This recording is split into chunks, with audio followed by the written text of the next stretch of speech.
Magandang araw mga kapolitika at welcome back dito sa ating YouTube channel. In this video ay ating panunuorin yung naging interview ni Gretchen Sultones. Ito po ay throwback video lamang na kung saan ipiniliwanag ni Gretchen Sultones yung rason bakit natalo yung kanyang kupunan ng Creamline Coal Smasher doon sa final round sa PVL Reinforcement. Pero bago ang lahat ay huwag kalimutang mag-like at mag-subscribe muna kayo dito sa ating YouTube channel para updated kayo dito sa ating mga latest valuable issue.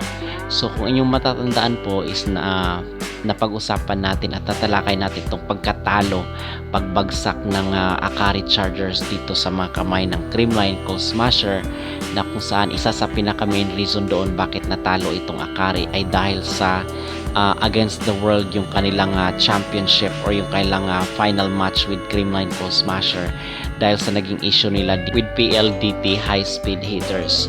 So dito is ipinaliwanag ni Gretchen Sultones yung kanilang kahinaan na kung saan bata pa lang daw yung team.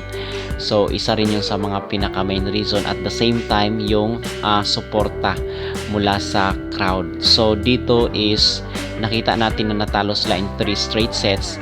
At isa rin sa talaga sa pinaka main reason at yung mga komento ng mga netizen ay hindi talaga nila kaya itong Creamline Coal Smasher. Kung yung matatandaan ay 10 po yung naipanalo na game ng Akari Chargers until such time na dito sila sa championship with Creamline Coal Smasher. At hindi nga talaga pang final yung laro mga kapoltiya kasi 3 straight sets lang.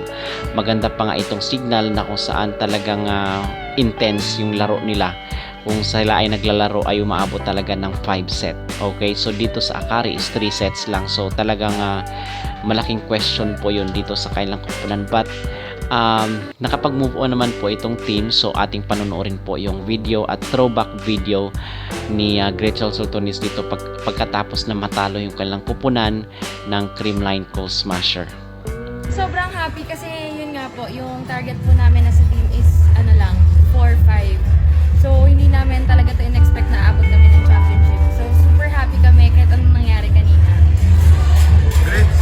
Medyo naging wild yung reaction ng mga tao sa arena. Kumbaga, kayo as players, paano nyo lang hinandle yun? Sabi ko nga sa kanila na I know before tayo pupunta sa game bukas, marami at maraming mangyayaring hindi maganda.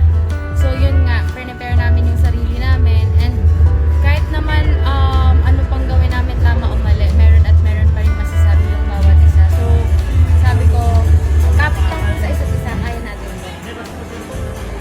Kahit kung paano mag-bet sa ingay sa mga pera. I guess, okay naman kami so far, di ba? So, hindi, nagkulang lang din talaga kami. And also, Creamline is a good team and talagang undefeated din sila. Tsaka, yun nga, parang sabi naman ng coaches sa amin, manalo, proud pa rin sila. Kanina, it was more like of a mental game kasi championship caliber yung Creamline. But at the same time, yung reaction ng audience. Kayong mga Akari Chargers, pinakita niya na sisters na kayo kasi you're cheering on each other na parang ang hyper ka kanina. So what does this say about your sisterly bond? Siguro, yun nga, sa pa kasi, sa chat pa lang po, nag-chat na kami, na parang yun nga, eto yung isa sa experience natin na isa sa hindi sa pinakamaganda, pero ito yung magpapatibay sa amin as a team. Kasi yun nga, parang mostly sa amin, mahaba yung one na tayo.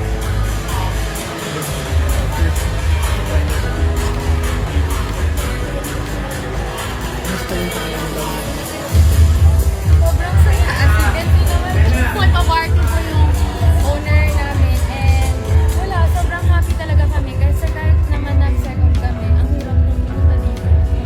Sa totoo lang, kasi ang daming magagaling din natin. And mga kapolitika, yun po ang naging interview ni Gretchen Sultones matapos na matalo sila sa Creamline. So sa kabila po nung pagkatalo nila ay happy pa rin itong si Gretchen na kung saan is hindi nila ine-expect na makaabot sila ng championship round. Okay, so dito is panonoorin din natin yung explanation niya doon sa kanyang post na kung saan is parang patama dito sa Creamline Cold Smasher. So ang sabi niya dito sa kanyang interview ay hindi daw yun para sa Creamline.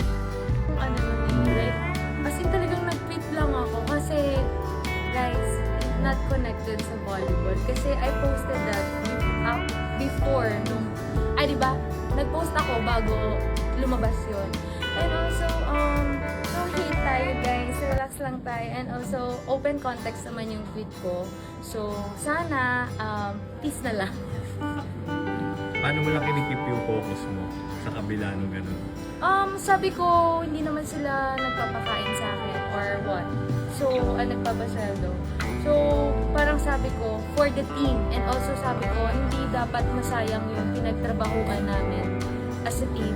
And yun nga, thankful din ako sa kanila kasi mas gusto kasi na-challenge ko. So yun po ang naging interview dito ni Gretchen Sultones doon sa kanyang naging post na kung saan may patama sa Creamline Cold Smasher at yung pagkatalo nila dito sa Creamline. Ano ang iyong masasabi mga kapolitika? Mag-comment down below at huwag kalimutang mag-like at mag-subscribe na rin kayo dito sa ating YouTube channel para updated kayo dito sa ating mga latest volleyball issue.